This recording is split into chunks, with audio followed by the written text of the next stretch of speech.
여러분, 지금부터 말씀드릴 이야기는 정말 소름 끼칩니다. 암호화폐 시장에서 17년간 일어난 일 중에서도 가장 충격적인 사건이 벌어졌습니다. 7년 동안, 무려 7년 동안 꿈쩍도 하지 않던 비트코인 1000개가 갑자기 움직였습니다. 그 금액만 무려 1,500억 원입니다. 이게 얼마나 큰 돈인지 아시나요? 삼성전자 주식 3만 주를 살 수 있는 금액입니다. 그런데 이게 끝이 아닙니다. 지금 비트코인 시장에서 벌어지고 있는 일들을 보면 마치 경제 대전환의 신호탄이 터진 것 같습니다. 2017년 비트코인 대폭락 때도 2020년 코로나 패닉 때도 이런 일은 없었습니다. 하지만 지금은 다릅니다. 완전히 다른 게임이 시작된 거예요. 한쪽에서는 개미 투자자들이 패닉 셀링으로 손절을 치고 있고, 다른 한쪽에서는 거대 기업들이 미친 듯이 비트코인을 사들이고 있습니다. 이런 극명한 대조는 시장 역사상 처음 보는 현상입니다. 더 놀라운 건 마이크로 스트래티지의 마이클 세일러가 한 말을 기억하시나요? 그는 비트코인을 디지털 골드라고 했습니다. 하지만 트위터 창립자 잭 도시가 한 말을 들으면 여러분도 소름이 돋을 겁니다. 그리고 지금 스테이블 코인 시장에서 일어나고 있는 혁명을 보면 우리가 알고 있던 돈의 개념이 완전히 바뀌고 있다는 걸 알 수 있습니다. 이 영상 끝까지 보시면 왜 지금이 비트코인 역사상 가장 중요한 순간인지, 그리고 앞으로 10년이 어떻게 될지 알게 될 겁니다. 좋아요 눌러주시고 시작해 보겠습니다. 자, 먼저 이 차트를 보세요. 이게 바로 그 유명한 노먼트 비트코인, 즉 오래된 비트코인의 움직임입니다. 온체인 분석에서 가장 중요한 지표 중 하나죠. 7년에서 10년 동안 한 번도 움직이지 않던 비트코인 1000개가 갑자기 이동했습니다. 이게 얼마나 큰일인지 아세요? 비트코인 전체 공급량이 2,000장만 개밖에 안 되는데 그 중에서도 가장 오래된 비트코인이 움직인 겁니다. 통계적으로 보면 2년 이상 움직이지 않은 비트코인은 전체의 약 60%입니다. 그런데 7년 이상 된 비트코인은 고작 5%밖에 안 돼요. 그 중에서도 1000개가 한 번에 움직였다는 건 정말 특별한 이벤트입니다. 여러분이 10년 동안 금고에 넣어둔 금괴를 갑자기 꺼낸다면 분명 이유가 있겠죠. 비트코인도 마찬가지입니다. 보통 이런 오래된 비트코인이 움직이는 이유는 세 가지입니다. 첫 번째는 대규모 매도 준비입니다. 고래들이 수익 실현을 위해 오래 보관했던 비트코인을 시장에 내놓는 거죠. 두 번째는 상속이나 법적 문제로 인한 강제 이동입니다. 세 번째는, 그리고 이게 가장 흥미로운 건데, 더 안전한 지갑으로의 이동이나 기관 보관소로의 이관입니다. 지금 시점에서 이 비트코인이 움직인 가격대를 보면 11만 4천 달러에서 11만 4,750달러 사이입니다. 이 가격대는 심리적으로 매우 중요한 구간이에요. 왜냐하면 많은 투자자들이 10만 달러를 돌파하면서 차익 실현을 고려하는 구간이거든요. 하지만 여기서 정말 중요한 건 이 비트코인들이 어디로 갔느냐입니다. 만약에 거대 거래소로 유입됐다면 매도 압력이겠지만, 개인 지갑이나 기관 보관소로 갔다면 전혀 다른 의미겠죠. 온체인 데이터를 더 자세히 보면 최근 6개월 동안 비트코인 네트워크의 활성 주소 수가 지속적으로 증가하고 있습니다. 이는 새로운 참여자들이 계속 유입되고 있다는 신호입니다. 지금 보시는 게 정말 끔찍한 광경입니다. 단기 보유자들, 즉 개미 투자자들이 완전히 항복했습니다. 하지만 이게 단순한 패닉 셀링인지 아니면 정말 시장 바닥을 알리는 신호인지 깊이 분석해 보겠습니다. 8월 2일 하루에만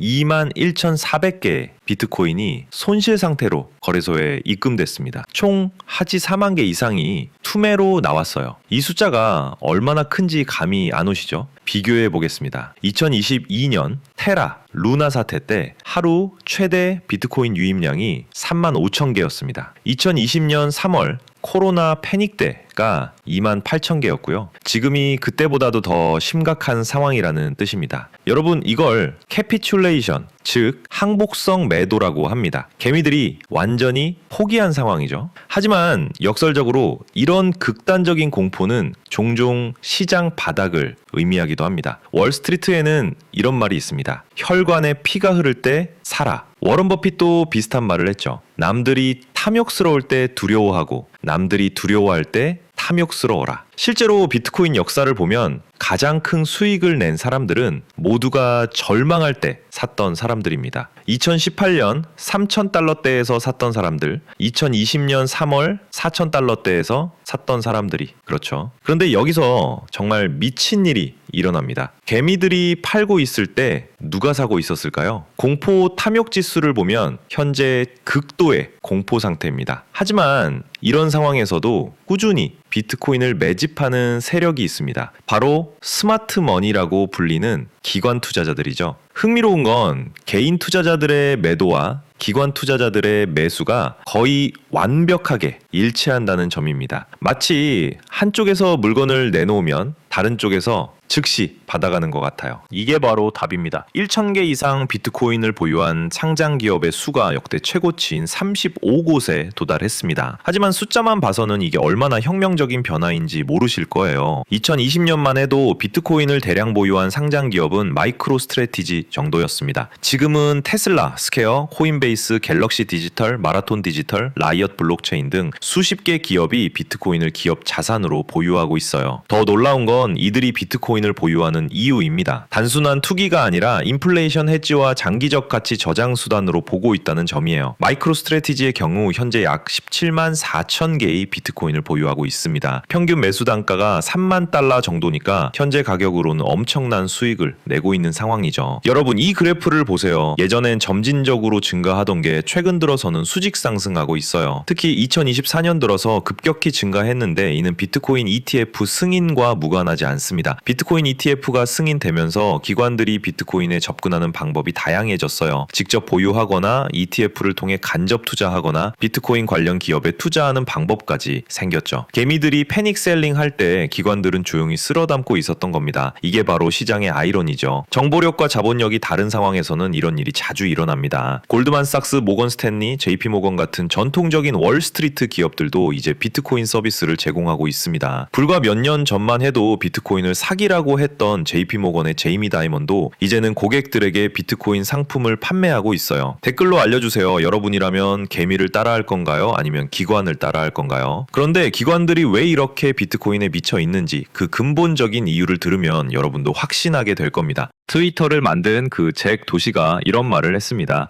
인터넷에 자체 통화가 생긴다면 그것은 비트코인일 것이다. 이 말이 왜 중요한지 아시나요? 잭 도시는 단순한 기업가가 아닙니다. 인터넷 혁명의 중심에 있었던 사람이에요. 트위터로 정보 유통 방식을 바꿨고 스퀘어로 결제 시스템을 혁신했습니다. 생각해보세요. 우리가 인터넷에서 이메일을 보내고 동영상을 보고 쇼핑을 하잖아요. 그런데 왜 돈만 은행을 거쳐야 할까요? 이메일을 보낼 때 우체국 허가를 받나요? 유튜브 영상을 볼 때 방송국 허가를 받나요? 하지만 돈은 다릅니다. 아직도 중앙화된 기관들이 통제하고 있어요. 카카오페이, 토스 쓰시죠? 편리하긴 하지만 그것도 결국 은행 시스템을 거쳐요. 하지만 비트코인은 다릅니다. 진짜 인터넷 네이티브 머니죠. 인터넷이 정보의 자유로운 유통을 가능하게 했다면 비트코인은 가치의 자유로운 유통을 가능하게 합니다. 국경도, 시간도, 중개기관도 필요 없어요. 실제로 엘살바도르는 비트코인을 법정 화폐로 채택했습니다. 중앙아프리카 공화국도 비트코인을 공식 화폐로 인정했고요. 이런 움직임이 우연일까요?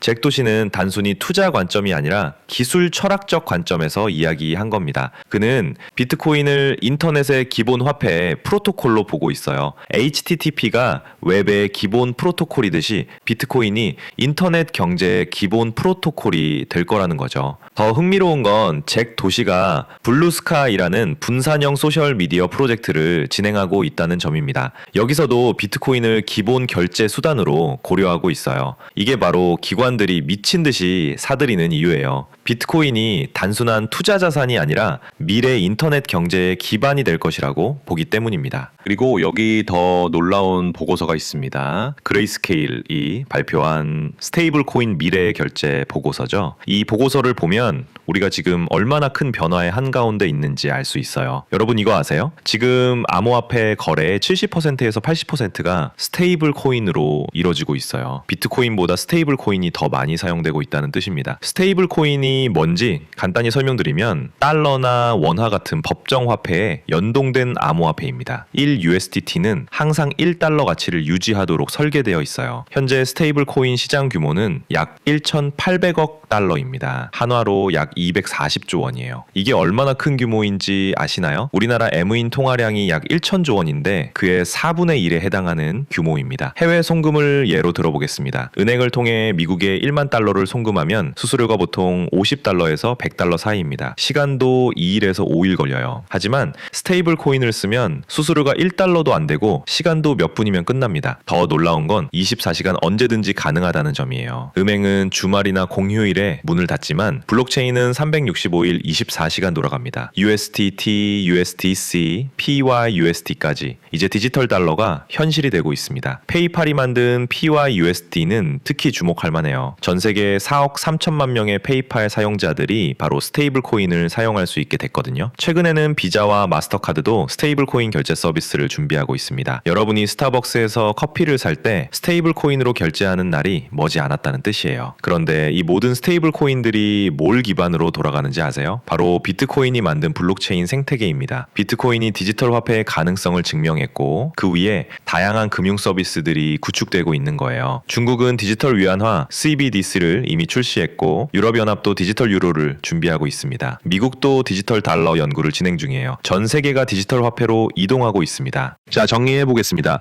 지금까지의 모든 신호들을 종합해 보면 명확한 그림이 그려집니다. 첫 번째, 7년 잠든 고래가 움직였습니다. 이는 큰 변화의 신호입니다. 역사적으로 보면 이런 오래된 비트코인의 움직임은 주요 가격 변동의 전조였어요. 두 번째, 개미들이 항복 매도를 했습니다. 시장 바닥 근처일 가능성이 높습니다. 과거 데이터를 보면 극단적인 공포 상황에서 가장 좋은 매수 기회가 나타났거든요. 세 번째, 기관들이 사상 최고로 매집했습니다. 이는 장기적 확신을 보여주고 있습니다. 스마트 머니는 보통 개인 투자자들보다 6개월에서 1년 빨리 움직입니다. 네 번째, 잭 도시가 예언했습니다. 비트코인은 인터넷의 돈이 될 것입니다. 기술적 관점에서 보면 이는 필연적인 진화 과정이에요. 다섯 번째, 스테이블 코인이 급성장했습니다. 디지털 화폐 시대가 도래하고 있습니다. 이는 비트코인 생태계의 확장을 의미합니다. 그렇다면 앞으로 어떻게 될까요? 단기적으로는 변동성이 클 것 같습니다. 하지만 장기적으로는 비트코인이 디지털 골드에서 디지털 머니로 진화할 가능성이 높아 보입니다. 투자 관점에서 보면 지금이 좋은 기회일 수도 있습니다. 하지만 절대 빚을 내서 투자하거나 생활비로 투자해서는 안 됩니다. 잃어도 되는 돈으로만 투자하세요. 달러 코스트 에버리징, 즉 정기적인 분할 매수 전략을 추천합니다. 한 번에 큰 금액을 투자하기보다는 매달 일정 금액을 꾸준히 투자하는 거죠. 그다고 해서 여러분, 이건 단순한 투자 이야기가 아닙니다. 화폐 역사의 전환점입니다. 근본 이제에서 달러 중심 체제로 바뀌었듯이 이제 디지털 화폐 시대로 넘어가고 있는 거예요. 비트코인은 그 변화의 선두주자입니다. 15년 전 사토시 나카모토가 백서를 발표했을 때 누가 이런 날이 올 줄을 알았겠어요. 지금은 엘살바도르 대통령이 비트코인을 국가화폐로 채택하고 전 세계 기업들이 비트코인을 자산으로 보유하는 시대입니다. 물론 비트코인이 모든 문제를 해결해주는 만능 해답은 아닙니다. 여전히 변동성도 크고 규제 리스크도 있어요. 하지만 방향성은 명확합니다. 더 자유롭고 더 투명하고 더 효율적인 금융 시스템을 향해 나아가고 있습니다. 비트패스와 함께하면 이런 중요한 시장 신호들을 놓치지 않을 수 있습니다. 우리는 데이터에 기반한 분석을 통해 여러분의 투자 결정에 도움을 드리고 있어요. 구독과 좋아요는 더 많은 분들에게 이런 정보를 전달하는데 큰 도움이 됩니다. 그리고 댓글로 여러분의 생각을 들려주세요. 비트코인의 미래를 어떻게 보시는지 궁금합니다. 다음 영상에서는 비트코인 반감기 이후 실제로 어떤 일들이 일어날지, 그리고 알트코인 시장은 어떻게 될지 데이터로 분석해 드리겠습니다. 투자는 언제나 신중하게, 하지만 기회는 놓치지 마세요. 변화의 물결을 읽고 준비하는 사람이 결국 승리합니다. 비트패스였습니다.